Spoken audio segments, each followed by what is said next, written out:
Hello everyone, welcome to Technia TV. I, Mansi Chopra, faculty of BAJMC department from Technia Institute of Advanced Studies is going to deliver a lecture on whistleblower.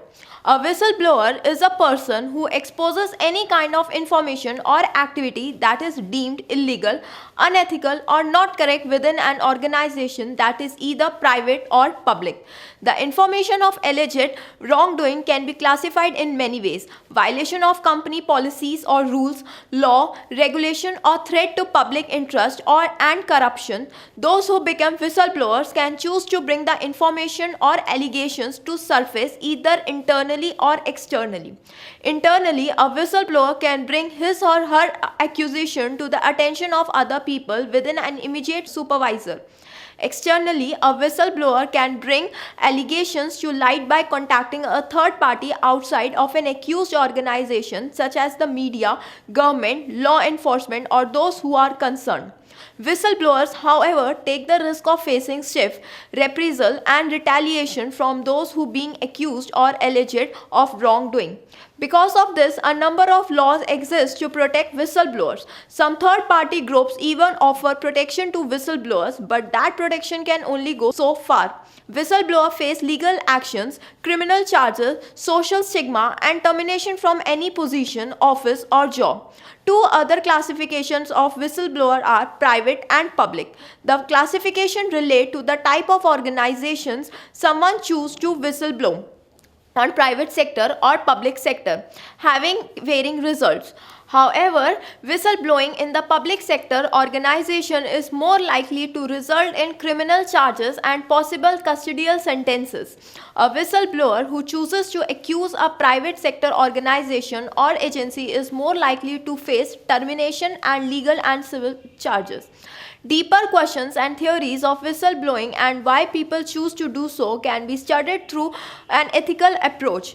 Whistleblowing is a topic of ongoing ethical debate.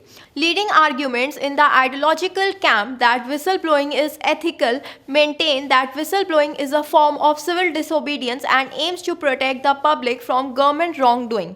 In the opposite camp, some see whistleblowing as an unethical for breaching confidently, especially in industries that handle sensitive client or patient information.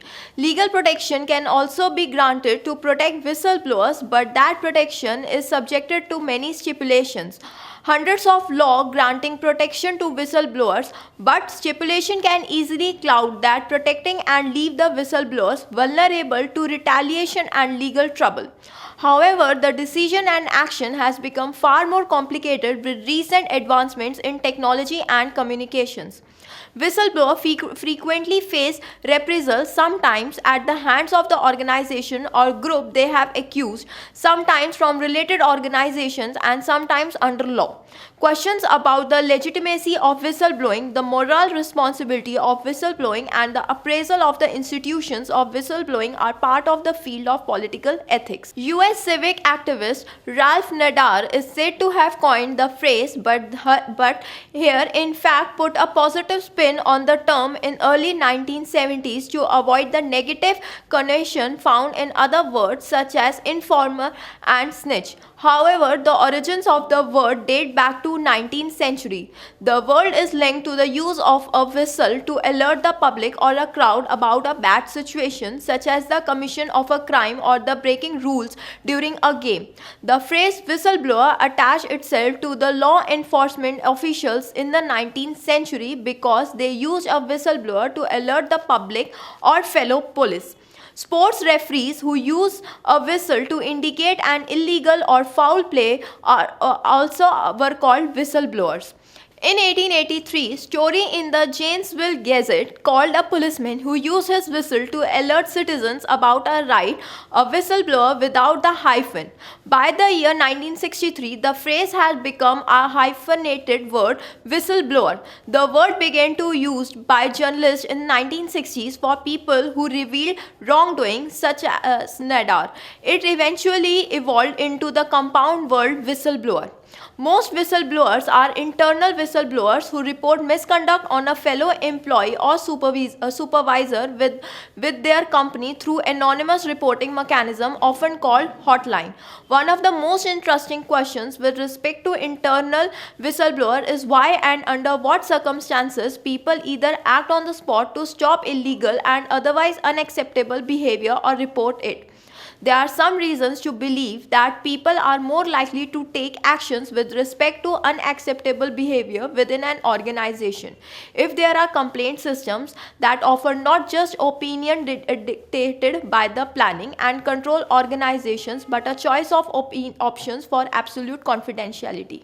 Now, let us understand private sector whistleblowing. Private sector whistleblowing, through not as high profile as public sector whistleblowing, is arguably more prevalent and suppressed in society today, simply because private corporations usually have stricter regulations that suppress potential whistleblower. An example of private sector whistleblowing is when an employer reports to someone in a higher position, such as manager or a third party, that is isolated from the individual chapter, such as the lawyers or the police.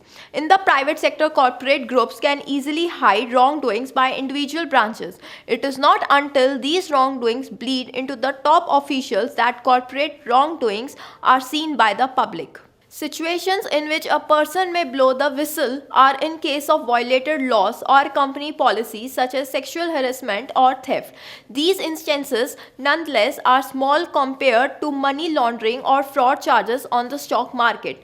Public sector whistleblowing recognizes the public value of whistleblowing has been increasing over the last 50 years. In the United States, both state and federal status have been put in place to protect whistleblower from retaliation. The United States Supreme Court ruled that public sector whistleblowers are protected under First Amendment rights from any job retaliation when they raise flags over alleged corruptions, exposing misconduct or illegal or dishonest activity is a big fear for public employees because they feel they are going against their government and country. Private sector whistleblowing protection laws were in place long before one for the public sector. After many federal whistleblowers were scrutinized in high-profile media cases, laws were finally introduced to protect government whistleblowers. These laws were enacted to help prevent corruption and encourage people to expose misconduct, illegal or dishonest activity for the good of society. People who choose to act as whistleblowers often suffer retaliation from their employers. I hope you understand the topic whistleblower. For more videos, please like and subscribe Technia TV. Thank you.